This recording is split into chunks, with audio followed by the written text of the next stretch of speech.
ঠেলায় পড়লে বিড়ালকে গাছে উঠতে দেখেছি, কিন্তু আজকে প্রথম দেখছি ছাদে কুকুর উঠে বসে আছে। তবে এটা ছাদ না, জানো তো, ভাঙাচোরা একটা বাড়ি। কোনটা দিয়ে যে ও ছাদে উঠেছে আমরা সঠিক জানি না। অনেকক্ষণ ধরেই দেখছি এদিক ওদিক করছে, নামার জন্য চেষ্টা করছে, কিন্তু নামতে আর পারছে না। তো আমরা না অনেকেই ওকে নামানোর চেষ্টা করলাম, ডাকলাম, বিস্কুট দিয়ে পর্যন্ত ডাকলাম, কিন্তু কিছুতেই ওকে নামাতে পারলাম না। আর অত উঁচু থেকেও কী করে নামাবো বলো তো। তারপরে যাই হোক, আমরা ওখানে যখন ওকে নামাতে পারলাম না, তো দাঁড়িয়ে দাঁড়িয়ে দেখছিলাম যে কী করছে। একবার এদিকে আসছে, একবার ওদিকে আসছে, ছটফট করছে। তারপর মজার কীর্তি কী হলো বলো তো, কিছুক্ষণ পর দেখছি রাস্তাতে অনেকগুলো কুকুর ভুকভুক করছে। ও মা, ওদের ওই ভুকভুক শুনে ও যে কোথা থেকে ওই ছাদ থেকে বেরিয়ে নিচ দিয়ে নেমে চলে এলো আমরা বুঝতেই পারলাম না। তারপরে তো আমরা সবাই মিলে বেশ হাসাহাসি করছিলাম যে আমরাই বোকা ছিলাম, ওই বুদ্ধিমান ছিল। কারণ আমাদের মাথায় এতটুকু বুদ্ধি কারো আসেনি যে ও ঠিক যেটা দিয়ে উঠেছে ওর সেটা দিয়ে ঠিক নেমে যেতে পারবে। আর আমরা মনে মনে ভাবছিলাম যে ও কোনটা দিয়ে উঠেছে না উঠেছে, নামতে পারবে কি না, এই ভেবে ওকে নামানোর চেষ্টা করছিলাম। যাই হোক, ওর কীর্তি দেখে আমরা সকালবেলায় প্রচণ্ড হাসাহাসি করেছি। তো আজকে সকাল 5টায় আজকেও ঘুম থেকে উঠেছি, কারণ ওই যে ছেলের স্কুল চলছে ধরো 6টা থেকে। তো 5টার সময় উঠে ঘরে কিচ্ছু কাজ করিনি, আগে ওকে রেডি করেছিলাম, আমি রেডি হয়েছিলাম, তারপরে ওই যে ছেলেকে স্কুলে রেখে আসলাম, রেখে এসে এখন ঘরের কাজকর্মগুলো করছি। তো এই যে ঘর বাড়িগুলো এসে একটু গুছিয়ে গেছে, ঝাড় দিয়ে নিলাম, বিছানাটা তোলা হয়েছিল না, বিছানাটা তুললাম, পরিষ্কার করে ঘর বাড়িগুলো গুছিয়ে তারপরে এখন ঝাড় দিয়ে নিলাম। উপরকার ঘরগুলো ঝাড় দেওয়া হয়ে গেছে। তো ফেনাইলটা নিয়ে এসেছিলাম কেন জানো তো, অবশ্য আমার বাড়িতে ফেনাইলের প্রয়োজন হয়, তবে এই ফেনাইলের প্রয়োজনটা আমার ছিল না, তবুও এনেছি। ওই যে আমার একটা কুকুরের বাচ্চা আছে বাড়িতে, লাল রঙের বাচ্চাটা, ওকে যাই হোক কেউ মেরেছিল কি, হয়তো কোনো গাড়ি চাপা টাপা দিয়ে দিয়েছিল, তো পেটটা ফুলে গেছিলো। তো আমি খুব একটা খেয়াল করেছিলাম না। তারপরে দেখছি ওর পেটের ভিতরে কেমন যেন ফুটো হয়ে পোকা হয়ে গেছে। তো কুকুর টুকুর যেহেতু বাড়িতে থাকে, তো তাদের সম্বন্ধে আমাকে একটু জানতে হয় যে কি করলে ভালো হয় না হয়।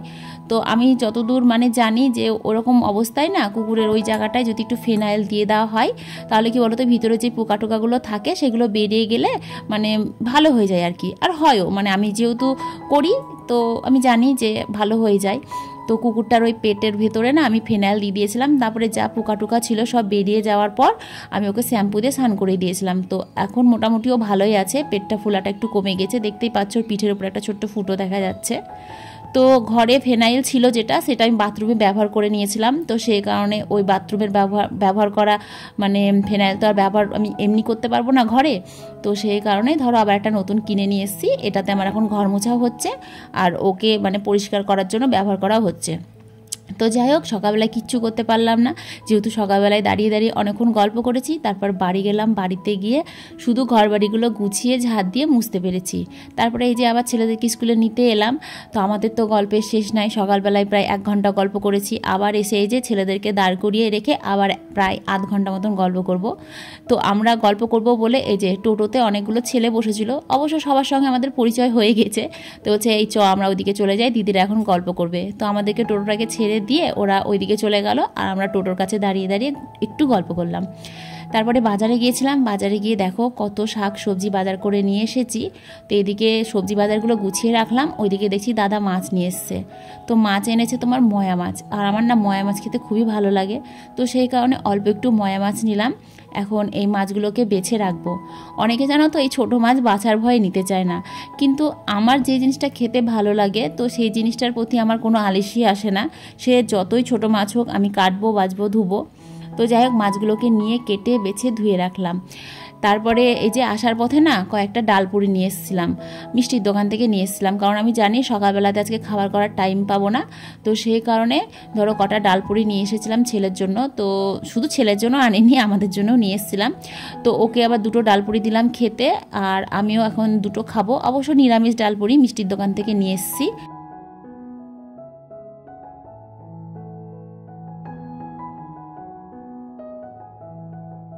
তারপরে যাই হোক, আমি স্নান করে এই যে এখন পুজো দিয়ে দিয়েছি, পুজো দিয়ে এখন রান্না বসাবো, কারণ 11:30টার মধ্যে আমাকে আবার কালেকশানে বেরোতে হবে।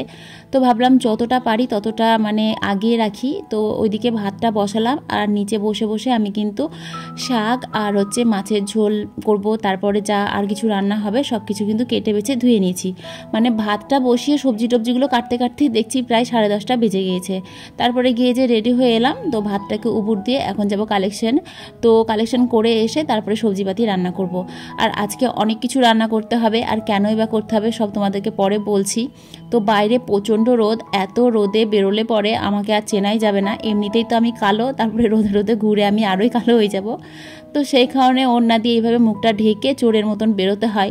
অনেকে তো আমাকে আবার চিনতেই পারে না, মানে দোকানের সামনে গিয়ে দাঁড়িয়ে থাকলেও বুঝতে পারে না যে কে এসেছে। তো যাই হোক, কালেকশন করে এলাম। তো ফ্রিজের মধ্যে দেখো এই যে মুসুরি সিদ্ধ ছিল।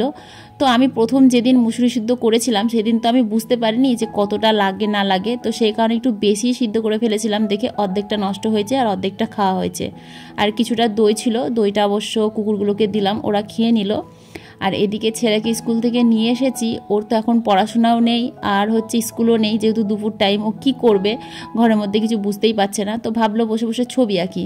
তো দেখো বসে বসে ছবি আঁকছে, আর নতুন ছবি আঁকা শিখেছে সবে মাত্র, তবুও দেখো অনেকটাই ভালো হয়েছে আঁকাটা। তো এইদিকে আমি আবার রান্না করতে চলে এলাম। সকালে করেছিলাম তোমার ওই যে ভাত, আর হচ্ছে এখন করলাম পাটের শাক করলাম, আর হচ্ছে আমার জন্য খুচরো মাছের আলু বেগুন দিয়ে ঝোল করলাম। আর আমার বর দেখো বাজার করে নিয়ে এসছে মাংস, আর ওই যে মিষ্টি কুমড়োর ডগা, তারপরে ডুমুর, যেগুলো খেতে ভালোবাসে আর কি। তো ও তো আর ছোটো মাছ খাবে না, তো সেই কারণে ওর জন্য মাংস করব। আর ও যেহেতু ওই যে মিষ্টি কুমড়োর ডগা খেতে ভালোবাসে, ওর জন্য ডগাটাও করব। তো ডাল বাটা দিয়ে দেখো ডগাটা রান্না করেছি, আর হচ্ছে এদিকে মাংসটা রান্না করছি। মাছের ঝোলটা আলু বেগুন দিয়ে অল্প একটু করে নিয়েছি, আর শাকটাও কিন্তু আমি করে নিয়েছি। হ্যাঁ, আজকে অনেক কিছুই রান্না হচ্ছে। আজকে আমার পছন্দেরও রান্না হচ্ছে, আজকে বাড়িতে ছেলের বাবার পছন্দেরও মানে রান্না হচ্ছে আর কি। তো সকাল থেকে ওই যে হলো তোমার মিষ্টি কুমড়ো ডগা হলো, মাছের ঝোল হলো, তারপরে হচ্ছে কি করলাম, আর শাক হয়েছে, আর এই যে মাংসটা করলাম। আর ওই শাকে দেওয়ার জন্য তোমার এই যে ডাল বেটে রেখেছিলাম, তো কিছুটা ডাল বেঁচে গিয়েছিল, কারণ এতটা ডাল তো লাগলো না। দুটো পেঁয়াজকে কুচি কুচি করে কেটে দিয়ে একটু বড়া ভেজে ফেলি, তো সেই কারণে দেখো কয়েকটা বড়াও ভেজেও নিলাম। তো এই বড়াগুলো খেতে না আমার ভীষণ ভালো লাগে। খেসারি ডালের বড়া তো বেশি ভালো লাগে, অনেকে মটর ডালের খায়, মুসুরি ডালের খায়, কিন্তু আমার সবথেকে ভালো লাগে হচ্ছে খেসারি ডালের বড়া খেতে। হ্যাঁ, তো যাই হোক, এ দেখো আমার রান্নাবান্না আজকেকার মতন কমপ্লিট হয়ে গিয়েছে। এইদিকে হঠাৎ করে আজকে ডিএম স্যার ঘুরতে এসেছে আমাদের জিয়াগঞ্জে। তো ঘুরতে এসে আবার দুপুরবেলাতে গিয়েছিল তোমার হচ্ছে অরিজিৎ সিংয়ের হোটেলে লাঞ্চ করতে। তো সঙ্গে আমার বরকেও নিয়ে গিয়েছিল। তো আমার বরকে না লাঞ্চ করার জন্য বলেছিল, কিন্তু ও লাঞ্চ করেনি, কারণ বাড়িতে এত কিছু রান্নাবান্না হয়েছে, আর যদি দুপুরবেলায় ওখান থেকে খেয়ে আসে তাহলে বাড়ির খাবার দাবার কে খাবে, তাই না? আর সবজি পাতি যেহেতু আজকে অনেক রান্না করে ফেলেছি আমি, তো আবার বললো যে আমি খাবো না, মানে ও বলেছিল আমি খাবো না স্যার, আপনারা খেয়ে নিন, আমি তো আসি এখানে, আমি তো খাই, যেহেতু অরিজিৎ সিংয়ের হেসেল বলে কথা, এখানে তো অনেক দূর দূর থেকে মানুষ খেতে আসে। হ্যাঁ, তো স্যার আবার বললো ঠিক আছে, আপনি যেহেতু খাবেন না, তাহলে 1 প্লেট বিরিয়ানি আমি পার্সেল করে দিচ্ছি, আপনি নিয়ে গিয়ে আপনার ছেলেকে দিয়ে দেবেন। মানে স্যার যখনই আমাদের জিয়াগঞ্জে ঘুরতে আসে আমার ছেলের জন্য কিছু না কিছু হাতে করে নিয়ে আসেই। তো এইবার আবার দেখো বিরিয়ানি দিয়ে পাঠিয়েছে আমার ছেলের জন্য, যেহেতু আমার ছেলে মানে বিরিয়ানি খেতে খুব ভালোবাসে। তো 1 প্লেট বিরিয়ানি দিয়ে পাঠিয়েছিল, আর এই যে কোল্ড ড্রিঙ্কসটা দিয়ে পাঠিয়েছিল। তো ছেলেকে বিরিয়ানি দিলাম খেতে, আর আমরা বাড়িতে যেই সব রান্নাবান্না করেছিলাম সেগুলো আমরা খেয়েছিলাম। তারপরে এই যে কোল্ড ড্রিঙ্কসটা অবশ্য আমরা সবাই মিলেই খাবো। তো ছেলেকে 1 কাপ দিলাম, আর আমরা সবাই মিলে 1 কাপ করে খেলাম। খাওয়া দাওয়া করে এখন বিকেলবেলায় বসেছি মানে ঘরবাড়ি গুছাতে বলতে ঘরবাড়ি গুছানোও হলো। আর এই ছাতাটা পরিষ্কার করছি কেন জানো তো, ছাতাটার গায়ে অনেক ধুলো লেগে আছে। আর কালকে আমি যাব হচ্ছে বহরমপুরে, আর আমার কি বলো তো রোদ একেবারেই সহ্য হয় না।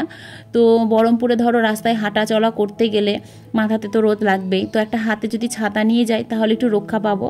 তো ছাতাটা খুলে দেখছি ছাতাটার গায়ে প্রচণ্ড ধুলো লেগে আছে, সেই কারণে আবার ছাতাটাকে একটু পরিষ্কার করলাম। আর একটা নীল রঙের নতুন ছাতা ছিল, তো ছাতাটা না খুলতেই পারলাম না, কি হয়েছে কি জানি, একেবারে টাইট হয়ে গিয়েছে। তো ওটা ঠিক করতে হবে। তো ওটাকে মানে ছাতাটাকে পরিষ্কার করে রাখলাম। আর এইদিকে ধরো মানে বহরমপুরে যাওয়ার জন্য আমার যা যা লাগবে মানে ছেলের বা আমার, সেগুলো এই ছোটো ব্যাগের মধ্যে গুছিয়ে রাখলাম। কারণ সকালবেলাতে আমি যাব হচ্ছে ছেলের হচ্ছে র্যালি আছে স্কুল থেকে, সেই র্যালিতে যাব। স্কুল থেকে এসে আবার 8টার সময় ট্রেন আছে, ওই ট্রেন ধরে আমাকে যেতে হবে। তো সকালবেলাতে তো আমি একেবারেই সময় পাবো না এগুলো গুছাতে, তো সেই কারণে রাতের বেলাতে সমস্ত কিছু গুছিয়ে রাখলাম। এমনকি সকালবেলায় আমি যেসব শাড়ি বা ছেলেকে যেগুলো পরাবো সব কিছু এই দেখো গুছিয়ে রেখে দিলাম, যাতে সকালবেলায় উঠে আমাকে মানে দৌড়াদৌড়ি না করতে হয়, হাতের কাছেই যেন সব কিছু পেয়ে যায়। তো সেই কারণে সব কিছু গুছিয়ে রাখলাম, মানে বহরমপুরে যাওয়ার জিনিসগুলো গুছিয়ে রাখলাম। আর হচ্ছে সকালবেলায় র্যালিতে বেরোবো, তো সেখানে যা যা লাগবে সেগুলো গুছিয়ে রাখলাম।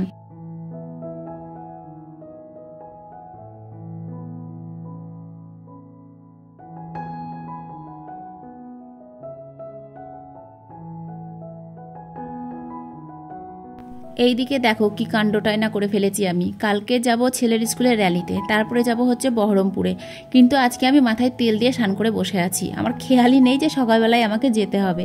তারপরে আর কি শ্যাম্পু নিয়ে আসলাম দোকান থেকে, দিয়ে মাথাটাকে কাত করে ধুয়ে ফেললাম। দিয়ে যে ফ্যান চালিয়ে এখন বসেছি চুলটাকে শুকাতে। তো ভাবলাম হাতে পায়ে নেল পালিশগুলো কেমন অর্ধেক আছে অর্ধেক নেই, তো ভাবলাম একটু হাতে পায়ে নেল পালিশগুলো পরে নিই। আর নেল পালিশগুলো সেদিন কিনে নিয়ে এসেছি, তবে পরা হয়নি। তো আজকে আবার স্পিড দিয়ে পুরনো নেল পালিশগুলো সব তুললাম, তারপরে এই যে নতুন করে আবার হাতে পায়ে পরছি। তো পায়ে একরকম কালার পরলাম আর হাতে একরকম কালার পরলাম। এদিকে রাতের খাবার দাবার করা বাকি আছে। তাহলে চলো আজকের ভিডিও এখানেই রাখছি। সবাই খুব ভালো থেকো, সুস্থ থেকো। আবার কালকে দেখা হবে তোমাদের সঙ্গে নতুন একটা ভিডিও নিয়ে। তো সকলকে টাটা, গুড নাইট।